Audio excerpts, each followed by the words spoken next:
Visa apply करने के लिए बैंक स्टेटमेंट कितनी हो, कैसी हो, क्यों हो और कब देनी है। व्यूअर्स, अगर आपको वीज़ा अप्लाई करने के लिए बैंक स्टेटमेंट आप चाहते हैं कि कितनी अमाउंट की हो, कब देनी है, तो तमाम डिटेल हम आपको डिफरेंट कंट्रीज़ के लिए एक सीरीज स्टार्ट कर रहे हैं। जस्ट लाइक यूके के लिए, यूएसए, कनाडा, ऑस्ट्रेलिया और यूरोपियन कंट्रीज़ के लिए बैंक स्टेटमेंट कितनी अमाउंट की चाहिए होगी, कब देनी है, कितनी पीरियड पहले से देनी है, वो तमाम हम सीरीज स्टार्ट कर रहे हैं। और इसमें डिफरेंट टाइप ऑफ वीज़ा होंगे। जस्ट लाइक विजिटर वीज़ा है तो उसके लिए डिफरेंट डिपार्टमेंट है, स्टूडेंट्स के लिए डिफरेंट डिपार्टमेंट है। तो आज की ये वीडियो आपके यूके के विजिटर वीज़ा के बारे में है। यूके के विजिटर वीज़ा के लिए बैंक स्टेटमेंट आपको लास्ट 6 मंथ की रिक्वायर्ड होती है। इसमें एम्बेसी का एक रूल है कि आपकी बैंक स्टेटमेंट इतनी हो कि आपके जो ट्रिप के एक्सपेंसेस है वो पूरे हो रहे हैं। Just like 1000 and 2000 and 3000 pound की इक्वल है। 1000 पाउंड आजकल सपोज 4 लाख रुपए है। अगर 2000 शो करनी है आपने तो वो 8 लाख रुपए होंगे। Bank statement according to law कोई फिक्स अमाउंट नहीं है।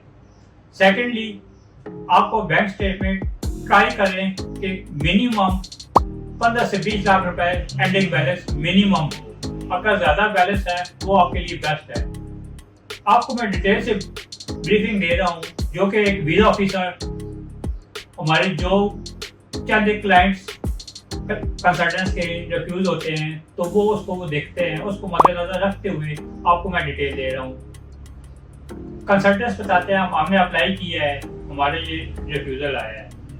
तो सबसे पहले आपने ये देखना है कि बैंक स्टेटमेंट एंडिंग बैलेंस आपकी बेस्ट प्राइस होनी चाहिए, 15 से 20 लाख रुपए या से ज़्यादा हो मिनिमम। सेकेंडली, फिर आपकी जो इनकम है वो बैंक स्टेटमेंट को रिफ्लेक्ट कर रही हो।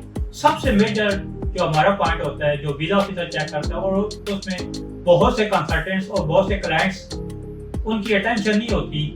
वो जिस तरीके से बैंक स्टेटमेंट है उस तरीके से वो सबमिट करा देते हैं, जबकि वीज़ा ऑफिसर अपने अकॉर्डिंग टू लॉ वो बैंक स्टेटमेंट देखता है। सपोज बैंक स्टेटमेंट आपके पास 2 लाख रुपए महीने की इनकम है और बैंक स्टेटमेंट हर महीने में 20-20 लाख 10-10 लाख रुपए आ रहा है, तो वीज़ा ऑफिसर का पहले क्वेश्चन ये होता है कि 2 लाख रुपए महीने कमाने वाला उस महीने में 10-10 लाख रुपए कैसे आ रहे हैं। आना कोई इशू नहीं है। आपने ये करना है कि जो आपकी अमाउंट एक्स्ट्रा आई है उसका आपने प्रूफ देना है। जस्ट लाइक आपका गोल्ड सेल हो गया 7 लाख रुपए का, वो आपकी वो 7 लाख रुपए की अमाउंट है, 20 लाख रुपए आपको कहीं और से जनरेट हुआ है, तो उसको आपने प्रूफ अटैच कर देना है। जो आपने अमाउंट इनकम है वो आपने शो करानी है। सेकेंडली, लास्ट 6 मंथ की बैंक स्टेटमेंट, जिस तरह मैंने आपको पहले बताया है कि वो मिनिमम होनी चाहिए और एंडिंग बैलेंस के साथ आपकी इनकम को रिफ्लेक्ट बैंक स्टेटमेंट हर सूरत कर रही हो। इन शॉर्ट कंक्लूजन ये है, वो आप नोट डाउन कर लें पूरी वीडियो का। बैंक स्टेटमेंट कितनी हो, 15 से 20 लाख रुपए की बैंक स्टेटमेंट हो। बैंक स्टेटमेंट कितनी पुरानी हो, लास्ट 6 मंथ की बैंक स्टेटमेंट चाहिए। बैंक स्टेटमेंट कैसी हो, वो आपकी इनकम को रिफ्लेक्ट कर रही हो, आपकी जितनी टाइप ऑफ ट्रांजैक्शन है उसको रिफ्लेक्ट कर रही हो। तो ये बैंक स्टेटमेंट के बारे में आज की विजिटर वीज़ा के लिए ये डिटेल थी। नेक्स्ट वीडियो में हम आपको नई वीज़ा कैटेगरी के साथ मज़ीद इंफॉर्मेशन देते हैं।